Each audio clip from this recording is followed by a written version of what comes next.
सायक चारु चापम नमामि रामं रघुवंशनाथं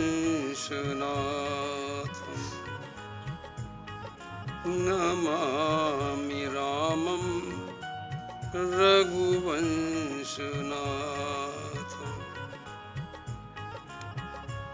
जनक सुता जग जननी जानकी अतिशय प्रिय करुणा निधान की। ताके जुगपद कमल मनावों जासु कृपा निर्मल मति पावों निर्मल मति पावों। कुंद इंदु समदेह उमारमन करुणायन जाहि दीन परने करहु कृपा मर्दनमयन करहु कृपा मर्दनमयन मर्दनमयन। जय जय जय हनुमान गोसाई कृपा करो गुरुदेव की नाई गुरुदेव की नाई गुरुदेव की नाई। श्री राम जय जय राम। श्री राम जय जय राम। श्री राम जय जय राम। श्री राम जय जय राम। श्री राम जय जय राम।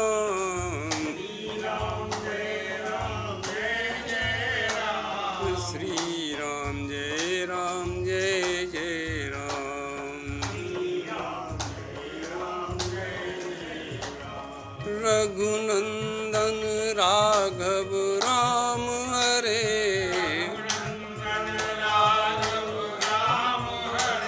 सीताराम हरे सीताराम हरे।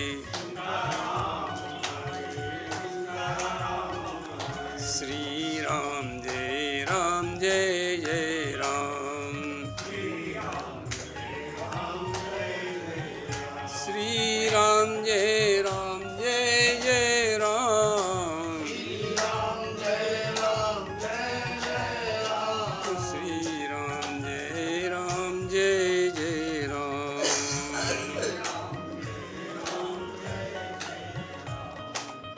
भगवान की अति कृपा के कारण आप लोग रामचरितमानस में बालकांड श्रवण कर रहे हैं और उसी प्रभु की कृपा के से कुछ हम भी कहने का प्रयास करेंगे।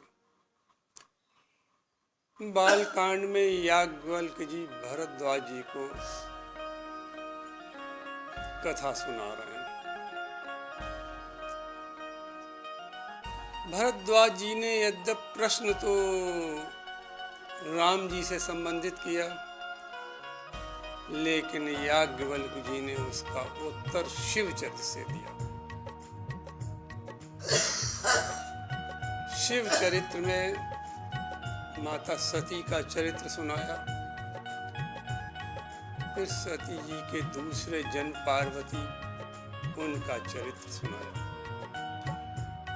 पार्वती जी और शिव जी के विवाह का प्रसंग याज्ञवल्क्य जी ने भरद्वाज जी को श्रवण कराया। याज्ञवल्क्य जी कहते हैं भरद्वाज, जब ही शंभु कैलास आए असुर सब निज निज लोक सिधाए।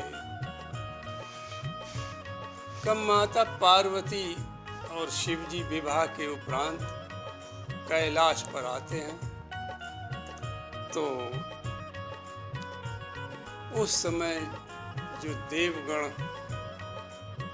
बारात में गए थे, बारात से विदा होकर अपने अपने लोक को चले जाते हैं और कुछ समय बाद कार्तिकेय जी का अवतार होता है कि तब जन्म्यु 60 बदन कुमारा, तारक असुर समर जी मारा। उस समय तारकासुर का अत्याचार चरम सीमा पर था और वरदान के अनुसार शिव जी के पुत्र के द्वारा ही उसका वध होना था।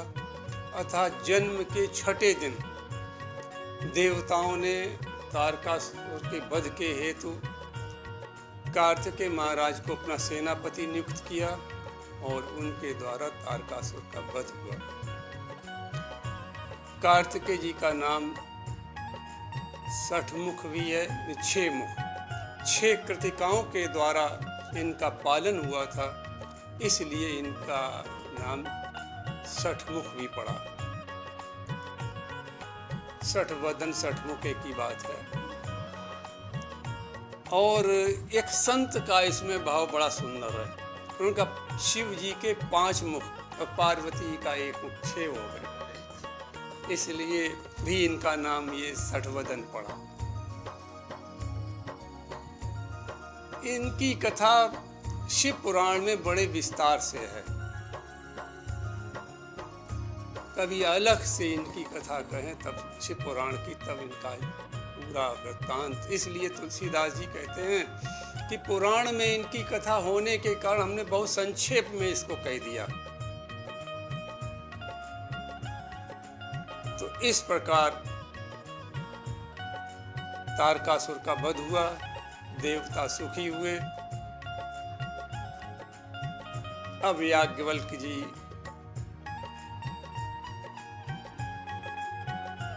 भरद्वाज जी को कैलाश पर ले चलते हैं।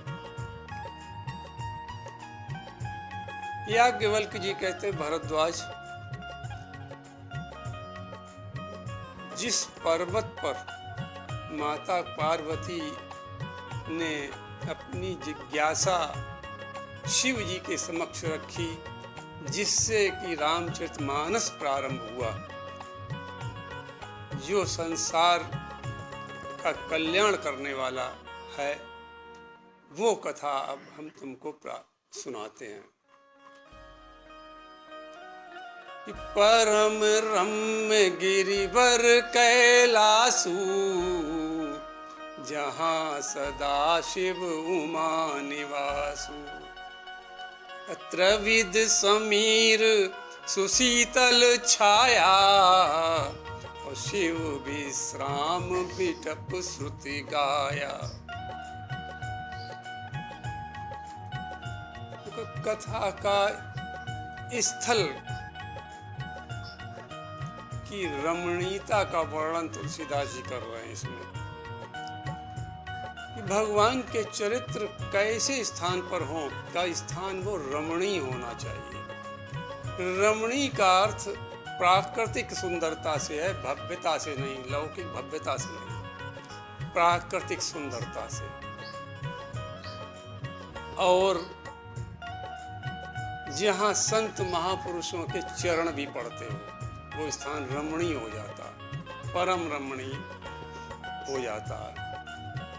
वहाँ कुछ संत सिद्ध महापुरुष विराजते भी हों,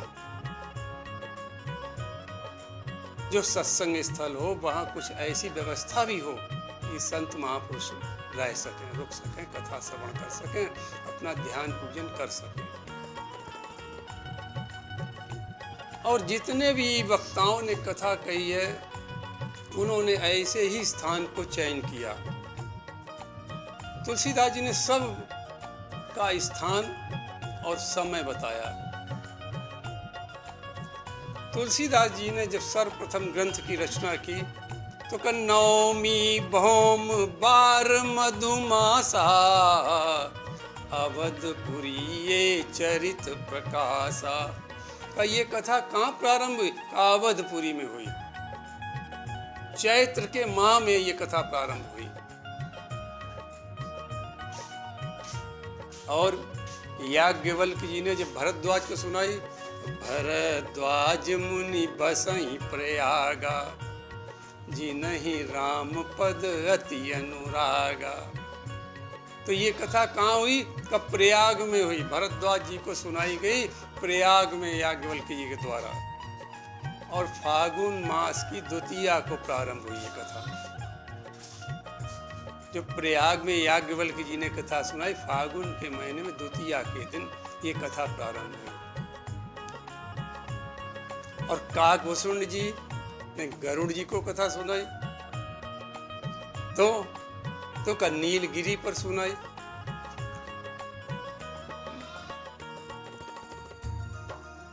तो और भोलेनाथ ने माता पार्वती को कथा सुनाई तो का कैलाश पर सुनाई। कैसा कैलाश है कि परम रम्य गिरिवर कैलासु। और कब सुनाई? का जेठ के महीने में सुनाई।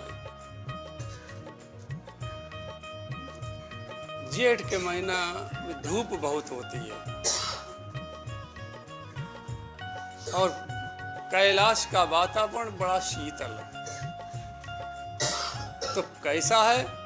तुलसीदास जी वर्णन करते हैं कितना सुंदर कैलाश है कि परम रम्य। का सारे स्थान तो रम्य हो सकते हैं लेकिन कैलाश परम रम्य है। क्यों? क्योंकि शिव और माता पार्वती का जहां हमेशा वास रहता है। शिव पार्वती के वास होने के कारण कैलाश गिरिवर हो गया, श्रेष्ठ पर्वत बन गया, बड़ाई मिली कैलाश को। ऐसे राम जी जब चित्रकूट रहे तो विंध्याचल पर्वत को प्रशंसा मिली, बड़ाई मिली। जिस स्थान पर महापुरुष जाते हैं वो स्थान बड़ाई के योग्य फिर हो जाता है। ये तो जगत के माता पिता हैं, कैलाश पर रह रहे हैं तो कह रहे कि कैलाश का तो इतना श्रेष्ठता मिली, इतना बड़ाई मिली कि परम रम्य, वो परम रम्य हो गया और गिरिवर हो गया। वर माने श्रेष्ठ, गिरि माने पर्वत, पर्वतों में श्रेष्ठ हो गया। ऐसे जनकपुरी जब राम जी गए तो माता सीता की जब बगिया में गए तो क्या तुलसीदास जी लिखते हैं कि बाग तड़ाग बिलोक प्रभु हर्षे बंधु समेत। और परम रम्य आराम ये जो राम ही सुख देत। यानी जो राम ही सुख देत, यानी जो राम सबको सुख देने वाला है। राम की परिभाषा ही क्या? जो आनंद सिंधु सुख राशि सीकरते तय लोक सुपासी सो सुख धाम। राम कैसा है? का सुख धाम है, सबको सुख देता है। का सो सुख धाम राम अस नामा। वो राम जिसका राम नाम है वो सबको सुख देने वाला है। लेकिन आज पुष्प वाटिका का वो बाग, माता सीता यानी भक्ति का वो बाग कितना परम रम्य हो है कि जो राम सबको सुख देता है, आज वो बाग राम जी को सुख दे रहा है। कि बाग तड़ाग बिलोक प्रभु हर्षे बंधु समेत परम रम्य। पुष्प वाटिका के बाग का वर्णन कर रहे परम रम्य। क्यों? भक्ति का बाग है और ब्रह्म वहां है। आज ब्रह्म साक्षात वहां पर है, तो वो बाग कैसा बन गया? परम रम्य आराम ये जो राम ही सुख दे। राम जी को बड़ा सुख अनुभव हो रहा आज बगीचे से। ऐसे ही कैलाश माता पार्वती और शिव के कारण कैसा हो गया? परम रम्य गिरिवर कैलासु, आज गिरिवर बन गया वो, और परम रम्य बन गया वो स्थान। कौन सा स्थान? जहाँ सदा शिव उमा निवासु, जहाँ हमेशा हमेशा माता पार्वती और उस भोलेनाथ विराजते। तो वो स्थान कैसा हुआ? परम रम्य गिरिवर कैलासु, जहाँ सदा शिव उमा निवासु। और प्राकृतिक वातावरण का तुलसीदास जी वर्णन करते हुए कहते हैं कि त्रिविध समीर सुशीतल छाया, और शिव विश्राम बिटप श्रुति गाया। त्रिविध समीर, शीतल, मंद और सुगंधित, 3 प्रकार की हवाएं चल रही हैं उस कैलाश पर। हवाएं 3 प्रकार की होती हैं, शीतल होती है, फिर मंद होती हैं, और तीसरी होती है सुगंधित। शीतल हवाएं हिमालय के कारण, हिमालय से हवाएं आ रही इसलिए शीतल हैं वे। और मंद इसलिए हैं कि वहां पर जो बट का वृक्ष है, जिसकी ऊंचाई 100 योजन है, 75 योजन की में शाखाएं फैली हुई हैं, और उस बट के वृक्ष की विशेषता क्या है कि कोई भी उसमें पक्षी का घोंसला नहीं है, न कभी पतझड़ होता है, कभी पतझड़ नहीं होता है। तो उस वृक्ष के कारण, उस बट वृक्ष के कारण हवाएं मंद मंद आ रही हैं। और सुगंधित हवा कहाँ से आ रही है? का शिव जी के मित्र कुबेर जी का वहीं पर चैत्र रथ नाम का वन है। चैत्र रथ नाम का वन है कुबेर का। वहां के सुगंधित पुष्पों से जब हवाएं जुड़ती हैं और फिर वहां से चलती हैं, तो अपने साथ सुगंध लेके चल रही हैं। तो इसलिए आज कैलाश पर कैसी हवाएं चल रही हैं? त्रिविध समीर, 3 प्रकार की हवाएं कैलाश पर आ रही हैं, शीतल भी हैं, मंद भी हैं और सुगंधित हैं, जिससे वातावरण कैलाश का बहुत रम्य हो गया, परम रम्य बन गया। याग गोस्वामी जी परम रम्य पर वर्णन करते हैं कि परम रम्य बना कैसे? कि माता पार्वती और शिव के निवास से बना, और 3 प्रकार की हवाओं के कारण बना। और यहीं पर रामचरित रूपी गंगा शिव जी के मुख से मिलेगी, निकलेगी, इसलिए ये स्थान परम रम्य है।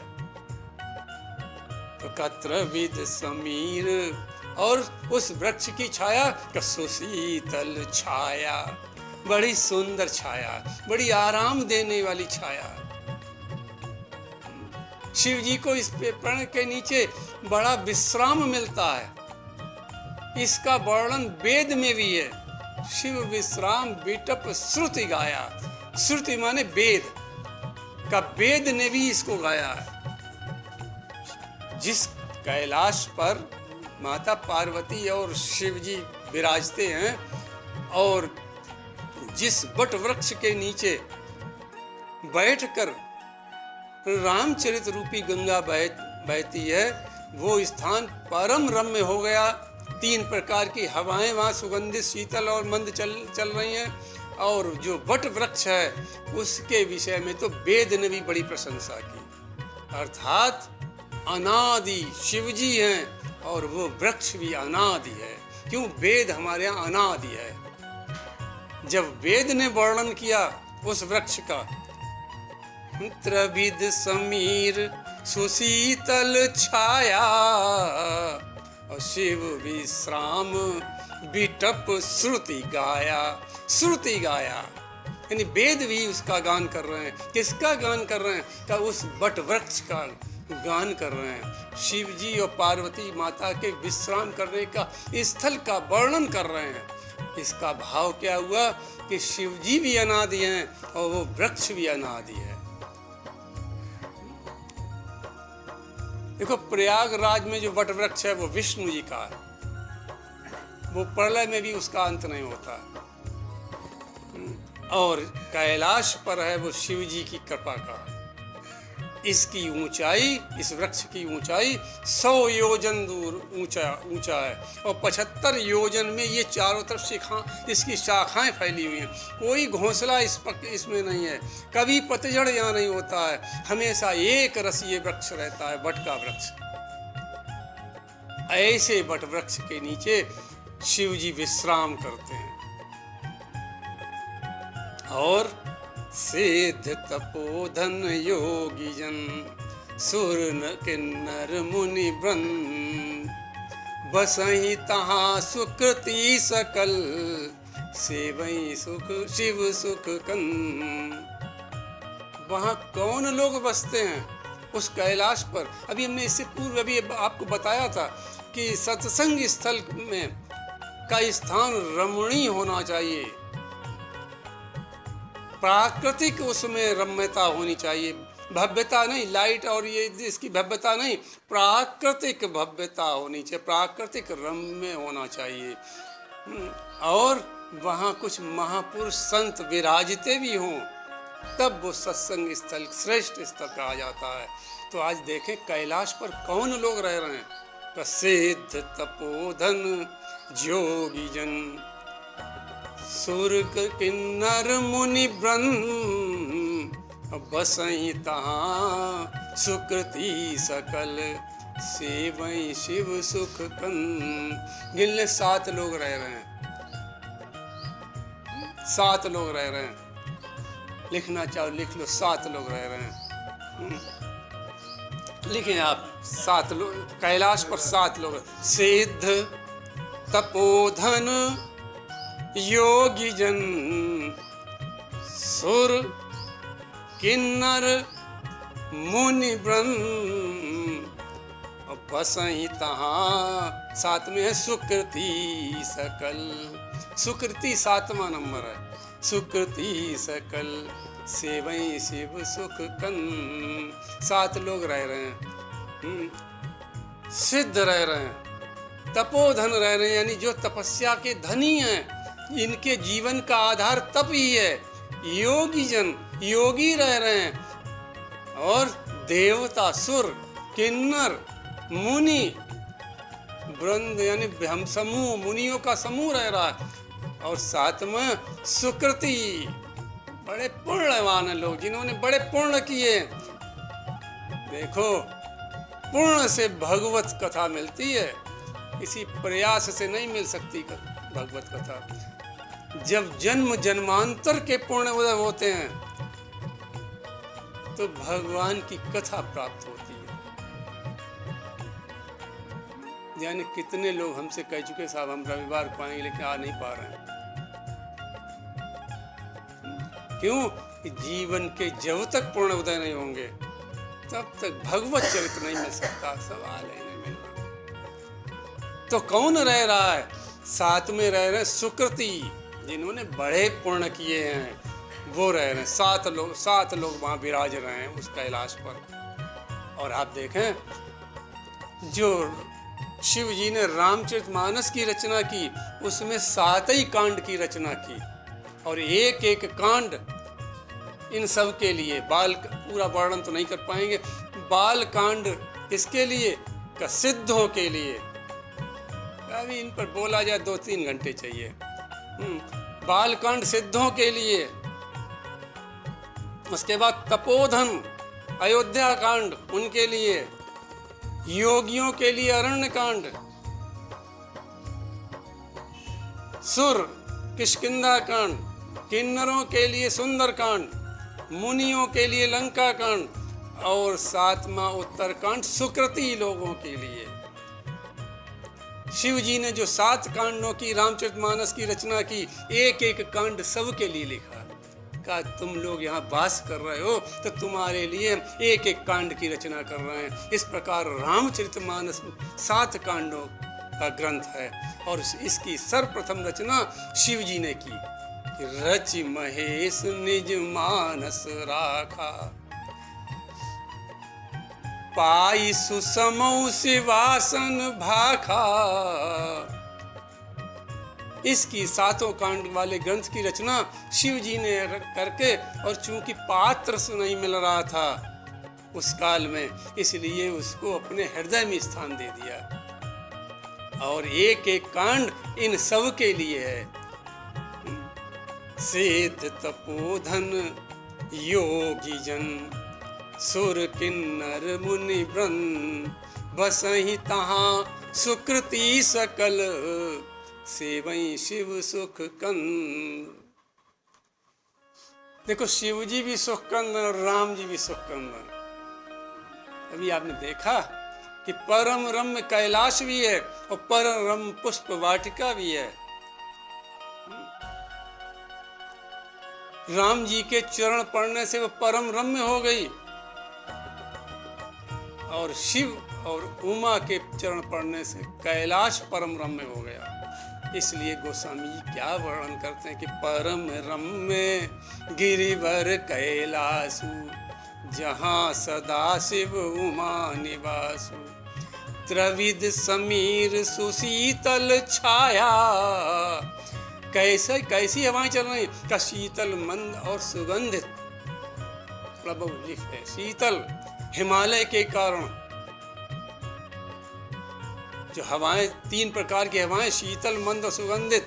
शीतल हिमालय के कारण, मंद उस वट वृक्ष के कारण हवाएं मंद हो जाती हैं, क्योंकि ज्यादा तेज हवा अच्छी नहीं लगती है, इसलिए मंद मंद हवा आ रही है। और शिव जी के मित्र कुबेर का जो चैत्र रथ नाम का वन है, उसके सुगंधित पुष्पों से जब हवा टकरा के आ रही है तो वो सुगंधित हवा आ रही है। इस प्रकार कैलाश पर तीनों प्रकार की हवाएं आ रही हैं। त्रिविध समीर, सुशीतल छाया, ऐसे वट वृक्ष के नीचे भगवान शिव बैठे हुए हैं। याज्ञवल्क्य जी कहते हैं, भरद्वाज, एक बार तेहि तर प्रभु गयौ, तरु बिलोक और अति सुख वहयौ। का जाते तो हमेशा थे, लेकिन एक बार ग्रीष्म ऋतु में, क्योंकि ये कथा ग्रीष्म ऋतु जेठ के महीने में हुई है, क्यों बैसाख में तो विवाह हुआ माता पार्वती का। बैसाख पंचमी दिन गुरुवार को विवाह हुआ, और जेठ के महीने में ये कथा हुई। कहा कि शिव जी तो इस वृक्ष के नीचे हमेशा ही आते जाते, लेकिन आज जेठ के महीने में माता पार्वती के हृदय की, क्यों शिव जी सर्वज्ञ हैं, बात जानकर इस पर वृक्ष के नीचे पहुंचे और निज कर डास नागर पुछाला, और बैठे सहजई शंभु कृपाला। का शिव जी वक्ता के रूप में बैठे हैं, और वक्ता में कौन कौन से गुण होने चाहिए? वक्ता अहंकारी न हो। तो शिव जी को देखें कि निज कर डास नागर पुछाला, शिव जी अपने हाथ से बागंबर बिछा रहे हैं। देखो, बागंबर मोक्ष दाता है, ऊन का आसन सदगति देता है, और सूती आसन तो कुछ नहीं देता। इसलिए आसन सदगति देने अगर चाहते हो तो फिर ऊन के आसन पर विराजो। भगवत पूजा के लिए और मोक्ष के लिए बागंबर का आसन। तो इसलिए आज शिव जी क्या कर रहे हैं कि अपना बागंबर अपने हाथ से बिछा रहे हैं। यानी कैसे आप देखें, निराभिमानी शिव जी हैं कि जिनके पास इतने इतने ऋषि मुनि आसपास विराजते हैं, तमाम ऋषि देवता जहाँ आते जाते हैं, और तमाम जिनके शिष्य गण हैं, शिव जी के अनेक गण हैं कैलाश पर, लेकिन शिव जी कैसे वक्ता हैं, निराभिमानी, अपने आप अपना आसन बिछा रहे हैं। निराभिमानी, वक्ता को निराभिमानी होना चाहिए। वक्ता विप्र हो, वक्ता वेद ज्ञाता हो, वक्ता कुशल दृष्टांत करता हो, वक्ता की शैली बड़ी सुंदर और मधुर हो। वक्ता में अनेक गुण शास्त्रों ने बताए। तो आप देखें, शिव जी का एक निराभिमानी वक्ता का गुण निराभिमानी कि निज कर दास नाग रिपु छाला, अपने हाथ से बागंबर बिछाकर और शिव जी उस पर विराजमान हुए। तुलसी बाबा से पूछा किया, क्या शिव जी बैठे? उन्होंने नहीं, शिव जी नहीं बैठे। कब बैठे सो, क्या सुंदर लग रहे हैं शिव जी। तुलसी बाबा कह रहे हैं कि बैठे सो काम रिपु कैसे, कन्ना निष्काम भाव से, काम रूप का अर्थ है निष्काम भाव से शिव जी बैठे हैं। तो कहा कि कौन बैठा है? कब बैठे सो काम रिपु कैसे, धरे शरीर शांत रस जैसे। अरे मालूम पड़ता शांत रस साक्षात आज बैठा हुआ है।